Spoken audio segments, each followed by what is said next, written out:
আসসালামু আলাইকুম। তো সরকার 5টা ব্যাংকে মার্জার করার জন্য তারা প্রশাসক নিয়োগ দিচ্ছে হবে, এইভাবে করে গ্রাহকের টাকা কিন্তু তারা আটকিয়ে রেখেছে। সমস্যা হচ্ছে তাদের সেখানে ট্রানজাকশন করা যাচ্ছে, ঋণের টাকা তারা নিচ্ছে, সবকিছু নিচ্ছে, কিন্তু মানুষ টাকা তুলতে গেলে দিচ্ছে না। তো এটা মানুষকে হয়রানি। তো আমরা সরকারকে বলবো, প্রয়োজনে আপনি ব্যাংকগুলো বন্ধ করে দেন, আগামী 6 মাসের জন্য সাসপেন্ড করেন, কাউকে বেতন দেওয়ার দরকার নাই, কোনো কিছু করার দরকার নাই, কারো কাছ থেকে আপনি ঋণও নিবেন না। এখন মানুষ ভুলে হোক যেভাবে হোক টাকা ট্রানজাকশন করতেছে, আপনি এই টাকাটা তাদেরকে দিচ্ছেন না।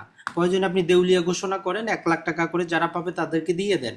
অসংখ্য মানুষ আছে যারা তাদের টাকাটা ওইখানে সেভ করে রেখেছে।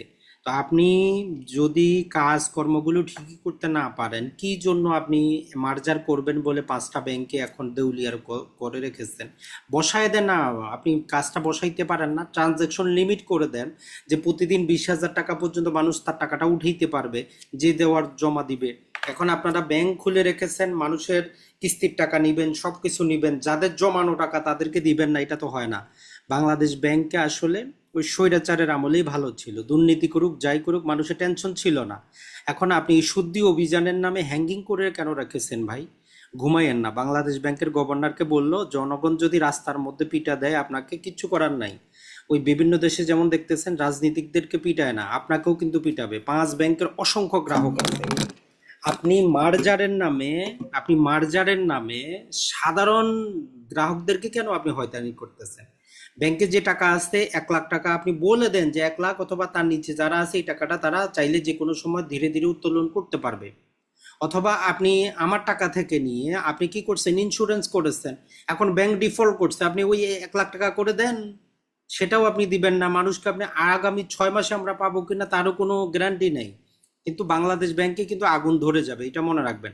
এই 5 ব্যাংকের অসংখ্য গ্রাহক আছে, আপনি যদি এভাবে হ্যাঙ্গিং করে রাখেন, অতি দ্রুত 1 সপ্তাহের মধ্যে আপনি বিষয়টা ক্লিয়ার করবেন, না হলে কিন্তু সমস্যা আছে।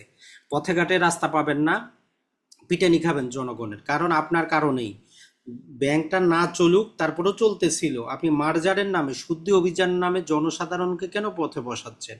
অনেক মানুষ আছে, সে তার জীবনের সঞ্চয়টা সেখানে রেখেছে, 10, 20, 30, 50 হাজার টাকা সেখানে রেখেছে, সে উঠাইতে পারতেছে না, 1 টাকাও পারতেছে না। আপনি অনলাইন সমস্ত ট্রানজাকশন বন্ধ করে রেখেছেন, আপনি অনলাইন সব চালু করেন, লিমিট করে দেন যে ঠিক আছে প্রতিদিন 10,000 করে আপনার টাকা আপনি উঠাইতে পারবেন। যদি এই টাকাও না দিতে পারেন, ব্যাংক আপনি দেউলিয়া ঘোষণা করেন, কোনো সমস্যা নাই।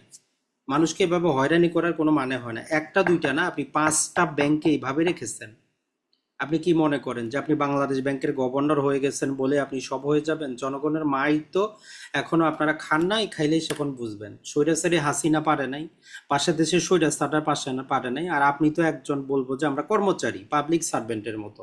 সরকারি ব্যাংকে আপনি পাবলিক সার্ভেন্টের মতো কাজ করেন। অতএব অতি দ্রুত সমস্ত চিন্তা মাথা থেকে বাদ দিয়ে জনসাধারণকে হয় দেউলিয়া ঘোষণা করেন, অথবা ব্যাংকিং ব্যবস্থাটা কার্যক্রম চালু করেন। যাদের ডিপোজিট বেশি আছে তাদেরটা আপনি ভিন্ন রকম ভাবে ডিল করেন, কিন্তু ছোট বিনিয়োগকারীদেরকে আপনি পথে বসাবেন না।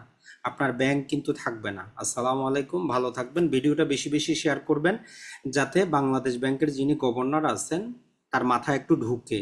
ওনারা তো ওই যে সঞ্চয়পত্র ক্রয় করে রেখেছেন, মাসে মাসে বেতন পান, ওনাদের তো কিছু যায় আসে না। যাদের সঞ্চয়পত্র কিনা নাই, মাসে মাসে বেতন পান না, তারা বুঝে যে 10টা টাকা ব্যাংকে জমা থাকলে যখন প্রয়োজন যদি না উঠানো যায় কি সমস্যাটা হয়, তারা বুঝতে পারে। আমি নিজেও, আমার নিজেরও টাকা জমা আছে, আমি আমার দরকার আমি উঠাইতে পারতেছি না। সেটা 10,000 হোক, 20,000 হোক, 1 লক্ষ টাকা হোক, আমি তো আর 1 কোটি টাকা রাখি নাই আপনার মতো। তো যদি আপনি এগ্রি করেন, বেশিটা বেশি করে শেয়ার করেন। আসসালামু আলাইকুম বন্ধুরা, ভালো থাকবেন সবাই।